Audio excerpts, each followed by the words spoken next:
Hello, I'm Jo Howarth from the Happiness Club, and welcome to another amazing interview in my World of Happiness series. Today I am joined by the completely awesome Chris Cade. I'm so excited. Thank you so much for joining me, Chris. It's good to be here. I'm looking forward to having fun with you. Me too. So, first question, what do you do? Oh, that's a big question, actually. It's taken me a while to narrow it down, but I kind of have about four key areas of where I serve. The first is online courses, information products, all with personal development, spirituality, helping people improve their lives, happiness, wealth, relationships, that kind of thing. The second side of that is moving into the physical products. So hats, mugs, shirts, all with inspirational sayings on them. And that's a new venture about in the last year and a half that I've really been enjoying, reaching people who wouldn't normally be interested in mindset or things like that we're going to discuss, and really affecting the world beyond the people that we already connect with, really. So there's that. Also life coaching. So anybody who wants help with these areas of their life, and an information product just isn't enough. Reading isn't enough, a course isn't enough. I can help personalize that for them. And then the fourth area is sort of accidental, which is because I do all these things well, I also do business coaching. So I help people particularly with email marketing, Facebook advertising, how to reach people with their message is really the other side of what I do. And that's more of like this, like I said, it's kind of accidental. It's where people come to me and go, Chris, you do this really well. Will you help me? And originally I was like, no, that's not what I do. I don't do that. And then after a while, I was like, okay, I get it. This is what's being asked of me. So I'm going to show up and I'll serve in this way. So those are the kind of the four things that I do, I guess you could say, in the professional space. Okay, so not much then. No, I'm not busy at all. Mostly I just kind of sleep all day. I'm amazed you've found time to fit this interview in, bless your cottons. Oh my God. That's awesome. I love the idea of coaching other people that have a message, because I mean, we're all messengers, aren't we? But I love the idea that you then help other people deliver their message too. That's ace. Yeah, it's actually one of the areas that I enjoy the most, which was surprising to me. I really didn't think it would be that way. And it turns out that I think I have a way of looking at a system or a program or a person or just, any of that kind of stuff. And I kind of narrow it down to what the essentials are, and I can laser in. And so combining these two things of saying, well, this person has this direction, this is what she's doing, this is where she wants to go. These are the technologies and the ways that she should really be doing that to maximize it for her, which is totally different than what I would do for myself or for someone else. So it turns out that it's a little kind of zone of genius I didn't really apply or realize I had, but I really enjoy it a lot, because when I think about why I got into personal growth and development, is because I wanted to improve my life. I wanted more wealth, happiness, joy, presence, these kinds of qualities. And then why did I start teaching it? It wasn't because I wanted to be a teacher. That was never my motivation. It's just because naturally people were saying, hey, Chris, what's going on with you? I like this, and I would kind of share some, and then I would continue moving forward with that. And I realized, oh, this is helping people. So I want to help people. But at the end of the day, I realized that what I do well is advocate. I advocate for goodness. I advocate for different ways of thinking. I advocate for people in the world to make a difference. And so that naturally translates into, the business coaching and consulting side of things, where I'm really advocating for this person to go into the world and make a difference in a much bigger way. That's awesome. So do you have, of those four, do you have a favorite? I won't tell the others, but do you have a favorite? It's really two favorites. One is, it has become the business coaching side of things. That's one favorite, because I get to just play with people, right? I get on the phone for 30 or 60 minutes, and I just get to hear where they're at and be like, okay, here's where we're going to have fun. right? And so it just brings out this natural way of showing up. And the other part is what I call the miracles store. That's the online or physical products. So huts, mags, shirts, stuff like that. Those are the things that, again, advocating for the goodness in the world, right? Advocating for, when someone's having a rough day and they see a shirt and they go, oh, yeah, okay, life isn't as bad as I thought it was. Oh, I can take a deep breath, right? When someone takes an inspirational mug and gives it as a gift for Christmas, and that person, just lights up and is like, oh my gosh, this is perfect, right? And they drink from the mug every day and remember that kind of goodness. So to be in people's lives is a real, it's a precious gift of the Miracle Store. So that one and then the business coaching, those two have kind of come to the forefront. They're both new for me, in the last year and a half, to really be doing them both, more fully. I've always done the business coaching kind of a little bit here and there, but now it's like, okay, I will follow the guidance of, God, the divine, the universe, whatever it is that's asking me to step up in this way, I will go ahead and serve, these people who are asking for this. So. Cool. I love the idea of the Miracle Store, because I think that's, it's such, like you said before, it's such a simple way of reaching, crikey, potentially thousands, millions and millions of people, isn't it? With Yeah. the same kind of messages. Because obviously, I mean, I'm utterly assuming that you've come up against the same kind of stuff as I have in my career, but you come up against people who really need something, but are in such utter denial that they need. Oh, yes. Or that, or that, no, I'm fine, thank you. Happiness? No, I'm perfectly happy, thank you. Why would I want that? I'm happy. I'm happy already, yeah. Yeah. So that's such an inspired way of reaching those people, but again, reaching people that maybe can't afford to go all out and have coaching or all of that malarkey. Yeah.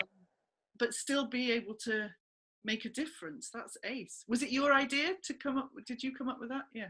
Yeah, it was about maybe 5 or 6 years ago when I was first doing my logo design, and I spent about 6 or 9 months going through the process with a designer once I found one, and it took me another 1.5 to 2 years to get a designer that I would like, because weird things kept happening. A designer would be like, yes, I'll work with you, and then disappear. Yes, I'll get you a quote, and then disappear. Like, I was like, okay, this is weird. Like, it's not normal for people to say, yes, I want your money, and then go away, right? Like, that's not normal. So I realized that it wasn't the right time. And so finally, when the logo was being developed, I had this strong intention. It needs to be something designed to be in the world. It needs to be designed with this intention of carrying a message. And I didn't know what that would be at the time. I just knew it needed to have that energy behind it. And so when finally about 1.5 years ago, I was like, oh, okay, now it's time. All the pieces are coming together. It's time to really push this out into the world in a larger way. So it was very much my idea, but it was one that carried over the course of several years as it unfolded and kind of took a life of its own. But isn't that the best way for things to, isn't it? It's like a germ of an idea, and then it unfolds and grows and expands, and that's exactly, I think, how boring would life be if everything just went ding, okay. Yeah, people always say they want change fast, but usually it's pretty shocking to the system. And so it's usually the slow progressive changes that feel the safest, the most supportive, what people typically want. Yeah. So, okay, so what gives you, Chris Cade, what gives you the biggest buzz in your work, but also in your personal life? What do you get a buzz from? Yeah. Well, in the work, it's when people show me things from that they've done or created or helped as a result of what I did and the way I impacted them. So two kind of ways that come to mind is when a coaching client comes to me and says, hey, I'm doing a launch or a product or blah, blah, blah, whatever. And then finally it's out there, right? And they're like, look what I did. And then they start getting the thank yous and the things like that. Like, that's a big buzz for me, seeing the wins for my clients. The other big win for me is when someone from the Miracle Store comes in and says some way that they were affected. You know, one woman, you know, last November, she ordered a few sweatshirt, lightweight t-shirt hoodies from me. And she got them for Christmas gifts, and she emails me early December. So I'm like, okay, this is odd. And she sends a photo with her and her daughters wearing them, saying, I love them so much, I couldn't wait to give them till Christmas, you know? And so for me, you know, that was like so awesome. And then she said, by the way, I love what you're doing.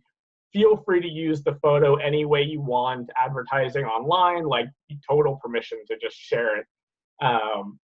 So having someone advocate for me, you know, and what I'm creating in the world, and at the same time advocating for that mission is really huge. And there was one other woman where she bought, she saw the store online with just, you know, some advertising I had done, and she bought a few things for Christmas. And then the next day, she bought a few more things, you know, a whole other order of Christmas gifts. She got her order, her first one, you know, a week and a half, 2 weeks later, and there was a problem with it. And so she emailed me and she's like, oh my gosh, the mugs, you know, didn't quite print right or whatever it was. And I said, no worries, I'll take care of it for you. Here's what we're going to do. We'll get it out to you, blah, blah, blah. You know, no problem. Take care of her just fine. So then the next day she gets her second shipment and it's fantastic, perfect, everything she wanted, expected. So then she bought another order of Christmas gifts. And then like a week and a half later, she wrote me, she's like, I just did it again.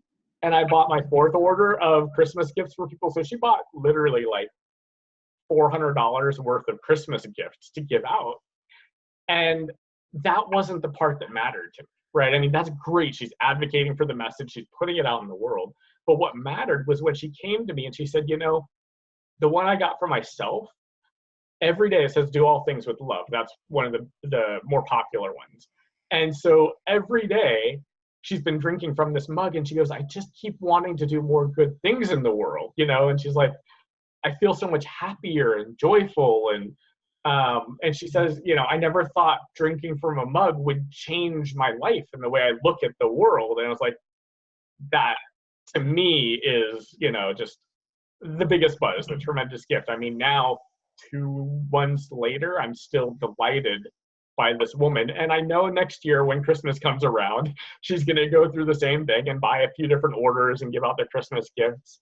And I just want to hear what happened in her life between then and now, you know, and or, you know, the future now, you know, in the holidays. So professionally, those are, you know, my biggest buzzes. And personally, you know, I'm a single full-time father. So, you know, the ability to do this kind of work during the daytime, but still take my son to school in the mornings, pick him up from his school, play with him, take him to his after-school sports and things like that. That's really, you know, just a tremendous gift to be able to support him in that way and to be there for him and to be present in a way while he grows up that I feel a lot of parents miss. I agree, and that's one of mine too, because I have 2 girls and I work my business around them, do the school run in the morning and pick them up in the afternoon and be there for them. That's ridiculously important, isn't it? Yeah. Cool. Okay. So if you could give us, and this is probably impossible, but I'm going to ask you anyway, if you could give us one top tip for a happy life, what would it be? This one's actually easy for me. Oh, good. Yeah, it turns out that it's the tip that changed my life. So it makes it easier for me to pass it on, which is, there was a book called Diamond Heart Book 1. And it was a book I read about 10 years ago. And in it was a chapter on truth. And what this author offered was a little bit unconventional. And what he said was, you know, we go out in the world and we chase things. And we think, oh, you know, this relationship, that object, this job will make me happy, right? It will bring me the things I want. And he said, well, that's just the ego really just kind of going out there and saying, me, I want, right? That's really all it is. And yes, we might feel a little happier when we get the object that we wanted, but it doesn't really bring us happiness. And he said, So then more aware people, they go and they say, well, no, it's not so much the object I want, it's how the object makes me feel, right? I want to feel happy. I want to feel joy. I want to feel loving. I want to feel kindness. I want to feel abundant, right? All these things. And that's where kind of the law of attraction teachers take us. They go, don't focus on the object, focus on the feeling, right? But this author, he said, well, that's still at the surface. What we really want, if we're really honest, is truth. And the reason why is because if we don't know what truly makes us happy, we'll chase the idea of happiness, not what actually brings us happiness. If we chase the idea of love, of money, of abundance, of whatever these feelings are that we want, if we chase these ideas, we are still sitting in the ego space of saying, this is what will give me the thing that I want, and I know it better than God, the divine, the universe. I know it better than the present moment. And so, in my experience, pursuing the truth of something is what actually brings me the greatest delight, presence, and joy in my life. Because suddenly I realize that it's the mystery, it's the unknown, it's the adventure. It reveals to me that, what is actually making me happy. Let's just go back to the two things that bring me the most joy professionally: the miracle store and business coaching, two things I had no interest in, right? It wasn't where I was going in my life.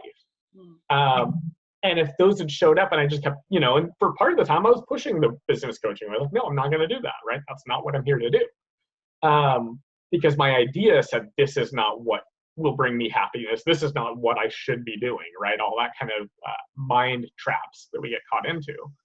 And so when I finally was like, no, people are asking this of me, and if I'm honest, I actually enjoy it, then it suddenly changes the whole energy from this thing I'm pushing away because I think it won't make me happy, and I'm trying to get this happiness thing over here, to saying, oh, this is what actually brings me happy. The truth led me to my joy.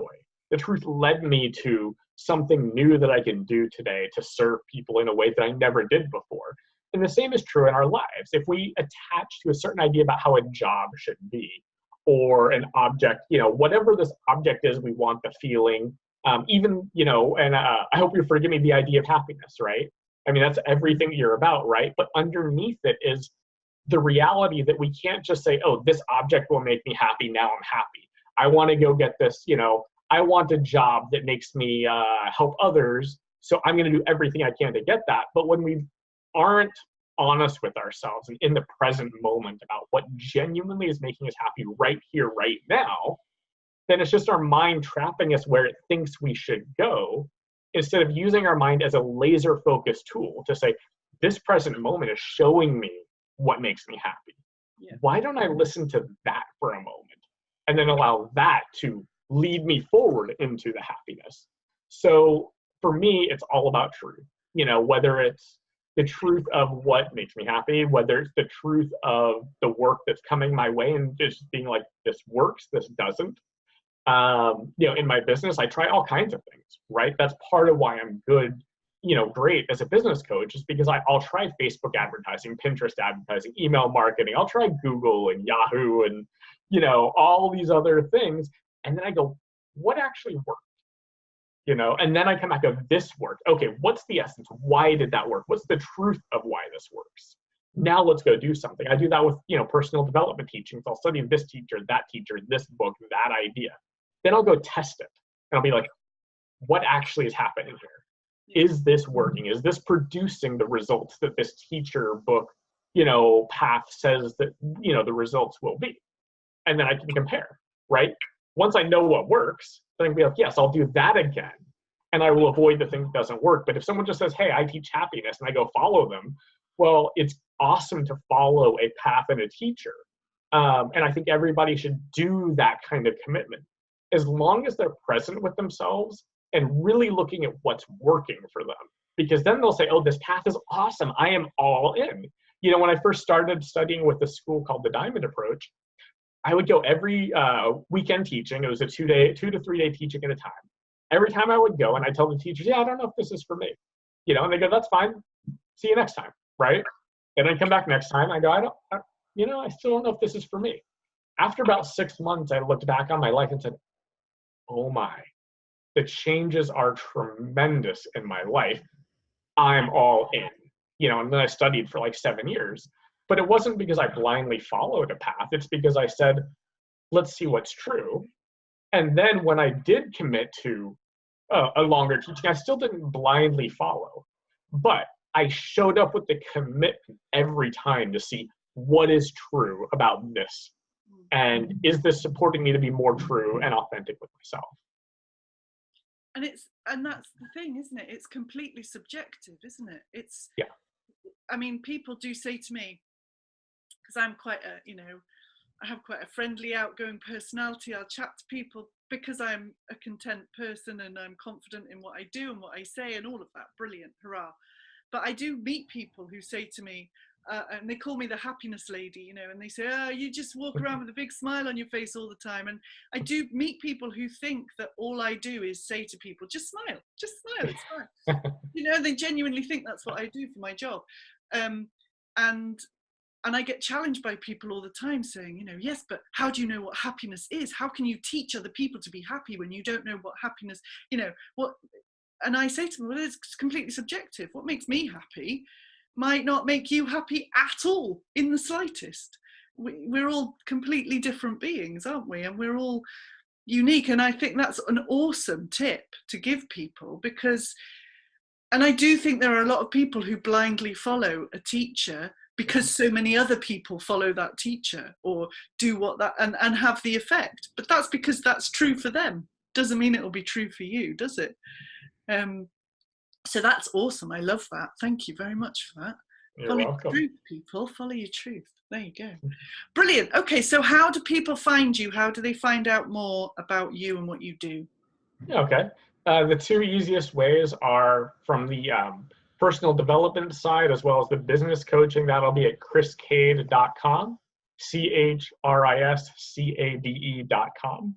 And then for the physical products, hats, mugs, shirts, all the inspirational stuff, that's at themiracles.store, which is kind of an unconventional domain name, but themiracles.store. And the reason why it goes that way is because the miraclesstore.com would have been kind of weird. Like, is it one S? Is it two? Like, saying it out loud is really hard to communicate. So even though that'll get there, the actual domain name is themiracles.store. Brilliant. Awesome. Thank you so much for joining me.